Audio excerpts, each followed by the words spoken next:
स्वागत है आपका विधिक दर्शन के इस YouTube चैनल पर। आज जो हमारे लीगल अवेयरनेस का टॉपिक है वह है जीरो एफआईआर। आखिर क्या होता है जीरो एफआईआर और कहाँ दर्ज होता है जीरो एफआईआर। इससे पहले जो भी इस चैनल पर नए हैं वो जो है चैनल को सब्सक्राइब करके रखें और बेल आइकन को भी प्रेस करके रखें, जिससे हमारे वीडियो की जो नोटिफिकेशन है वह उन तक पहुंचते रहे और वीडियो को ज़्यादा से ज़्यादा लोगों तक शेयर भी करें। आते हैं और वीडियो में अंत तक बने रहे। पूरी जो कानूनी जानकारी है उसे जानकर ही यहाँ से जाएं। आते हैं अपने जो टॉपिक है जीरो एफआईआर। तो पहले हम एफआईआर की बात करें तो एफआईआर का पूरा नाम क्या है। एफआईआर का मतलब होता है फर्स्ट इंफॉर्मेशन रिपोर्ट, प्रथम सूचना रिपोर्ट, और शुद्ध भाषा में कहें तो प्रथम इत्तला रिपोर्ट। और एफआईआर किन मामलों में दर्ज की जाती है? वैसे मामले दो प्रकार के होते हैं, एक संज्ञेय मामला होता है, एक असंज्ञेय मामला होता है, जिसे अंग्रेजी में एक कॉग्निजेबल और नॉन कॉग्निजेबल ऑफेंस या केस कहते हैं। दो प्रकार के मामले होते हैं। सभी मामले में एफआईआर दर्ज नहीं होता। एफआईआर सामान्यतः संज्ञेय मामले में दर्ज होता है, कॉग्निजेबल ऑफेंस में होता है। अब ये संज्ञेय मामला क्या है? एफआईआर को समझना है तो संज्ञेय मामले को भी समझना पड़ेगा। थोड़ा ब्रीफ में हम बताएंगे और इसका जो पूरा इन्फॉर्मेशन है एक अलग वीडियो में हम देंगे। संज्ञेय मामला वो होता है जो गंभीर प्रकृति के अपराध होते हैं, जैसे मर्डर, लूट, डकैती, चोरी, ये सब संज्ञेय मामले होते हैं और इनमें एफआईआर दर्ज होता है। लेकिन हम बात कर रहे हैं जीरो एफआईआर की, तो आइए जानते हैं कि आखिर क्या है जीरो एफआईआर। पहले हम आपको पढ़कर बताएंगे, फिर एक समरी आपको बता देंगे वास्तव में आसान भाषा में है क्या। पढ़ते हैं। जीरो एफआईआर जिसे किसी भी पुलिस स्टेशन द्वारा क्षेत्राधिकार की परवाह किए बिना तब दर्ज किया जा सकता है जब उसे किसी संज्ञेय अपराध के संबंध में शिकायत मिलती है। तो यहाँ जीरो एफआईआर का एकदम अर्थ स्पष्ट होता है कि जीरो एफआईआर पुलिस स्टेशन में दर्ज की जाएगी, ये बात तो तय हो गई। और वह पुलिस स्टेशन दर्ज करेगा जिसके क्षेत्राधिकार ज्यूरिडिक्शन में वह क्राइम जो हुआ वो आता नहीं है, फिर भी वो दर्ज करेगा। मान लेते हैं कि कहीं पर कोई क्राइम हुआ, कोई अपराध हुआ है, तो वह जो वहाँ का पीड़ित है जहाँ पर उसके साथ क्राइम हुआ है, वहाँ वो एफआईआर दर्ज करवाता है, उस थाने में दर्ज करवाता है जिस थाने का जो सीमा है उस क्षेत्राधिकार में नहीं आता जहां वो अपराध हुआ है, परंतु विक्टिम नज़दीकी के कारण उस थाने में दर्ज करवा देता है।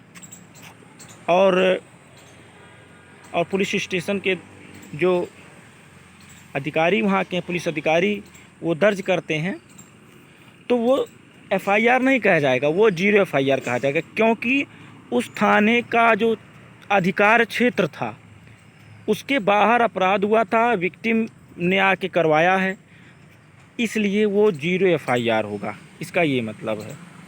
और एफआईआर संज्ञेय मामले में होगा।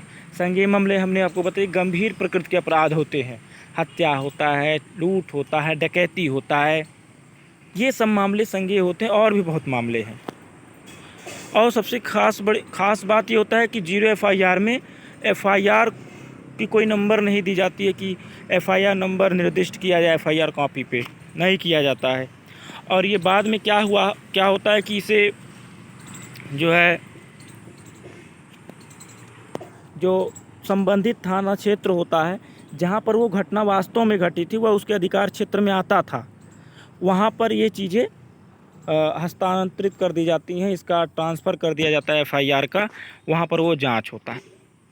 और एफआईआर जीरो एफआईआर दर्ज करने के पीछे एक विशेष कारण है और उसका उद्देश्य भी है कि जो गंभीर अपराध होते हैं विशेषकर महिला और बच्चों के प्रति होते हैं, और उसमें जो है जो सबूत हैं, जो साक्ष्य हैं, वो नष्ट ना किए जाएं और पुलिस द्वारा इन्वेस्टिगेशन आसानी से किया जा सके, इसलिए 0 FIR वहाँ तत्काल रूप से दर्ज कर लिया जाता है। सबूत और गवाहों के साथ छेड़छाड़ न किया जाए, यही 0 FIR का उद्देश्य होता है। और इसे जो है बाद में संबंधित पुलिस स्टेशन में स्थानांतरित कर दिया जाता है जहां अपराध हुआ है या जहां जांच की जानी है। 0 FIR के कुछ कानूनी आधार भी हैं। 0 FIR का प्रावधान जो है 2012 में जब निर्भया गैंग रेप हुआ, सामूहिक बलात्कार हुआ, इसके बाद आया ये अवधारणा। और इसमें जो जस्टिस वर्मा समिति थी उसकी सिफारिश पर यह प्रस्तुत की गई और यह प्रावधान जोड़ा गया। सर्वोच्च न्यायालय जो है, सुप्रीम कोर्ट ने और उच्च न्यायालय हाई कोर्ट ने बहुत निर्णय दिए हैं FIR के संबंध में। जैसे हम एक निर्णय ले लेते हैं, और निर्णय हम आपको इसलिए बता रहे हैं क्योंकि सुप्रीम कोर्ट के निर्णय बाइंडिंग होते हैं ऑल हाई कोर्ट्स एंड जो सबऑर्डिनेट कोर्ट होते हैं, और ये सभी को मान्य होते हैं। पूरे भारतवर्ष में सभी को ये जो निर्णय हैं, जजमेंट हैं, उसे मान्य होते हैं। तो इसमें एक निर्णय FIR में दिया गया। ललिता कुमारी बनाम उत्तर प्रदेश सरकार 2014 मामले में सर्वोच्च न्यायालय ने माना कि जब सूचना किसी संज्ञेय अपराध के घटित होने का खुलासा करती हो तो FIR दर्ज करना अनिवार्य है। एक उदाहरण से समझाते हैं। अगर दो पक्षों के बीच मारपीट हो गया और एक पक्ष के द्वारा दूसरे पक्ष को गंभीर चोट या इस तरह घायल कर दिया गया है कि वो मरणासन अवस्था में है, तो पुलिस को यह निर्देशित किया गया सुप्रीम कोर्ट के द्वारा कि वो मामला संज्ञेय में आता है तो आप FIR दर्ज करिए, यह आपका कर्तव्य है, आपका ड्यूटी है, आप बाउंड हैं। इस केस में कहा गया। एक और केस कहा गया सतविंदर कौर बनाम दिल्ली राज्य 1999 में दिल्ली उच्च न्यायालय ने माना कि एक महिला को घटनास्थल के अलावा किसी भी स्थान से अपनी शिकायत दर्ज कराने का अधिकार है। इस मामले में कहा गया कि घटना कहीं भी भले हो, शिकायत महिला किसी भी थाने में दर्ज करा सकती है और उसी का नाम दे दिया जाएगा 0 FIR। तो ये रहा 0 FIR, और ये हम आपके लिए लाए हैं 0 FIR के ये है प्रारूप। 0 FIR का एक सांकेतिक प्रारूप है। 0 FIR ऐसे होता है। तो हमें आशा है बहुत कम समय में ब्रीफ में हम FIR थोड़ा बहुत समझा पाएँ, और 0 FIR के बारे में हम कानूनी प्रावधान जो भारतीय नागरिक सुरक्षा संहिता की धारा 173 में प्रावधानित है उसको जो है हम व्याख्या कर पाएँ। और 0 FIR किस में दर्ज होता है? संज्ञेय मामले में दर्ज होता है। कहाँ दर्ज होता है? पुलिस स्टेशन में दर्ज होता है। किस पुलिस स्टेशन में दर्ज होता है? जिसके क्षेत्राधिकार में वो अपराध जहाँ जो घटित हुआ वो नहीं आता है, इसलिए उसे 0 FIR कहा जाता है। तो 0 FIR के कंसेप्ट को समझ पाए होंगे, हमें ये आशा है। और इसी तरह हम अन्य लीगल टॉपिक पे अलग अलग वीडियो के माध्यम से आपको अवेयर करते रहेंगे। आप अवेयर रहिए, आपके अधिकार हैं, आपके राइट्स हैं। मिलते हैं किसी अन्य वीडियो में किसी अन्य टॉपिक के साथ।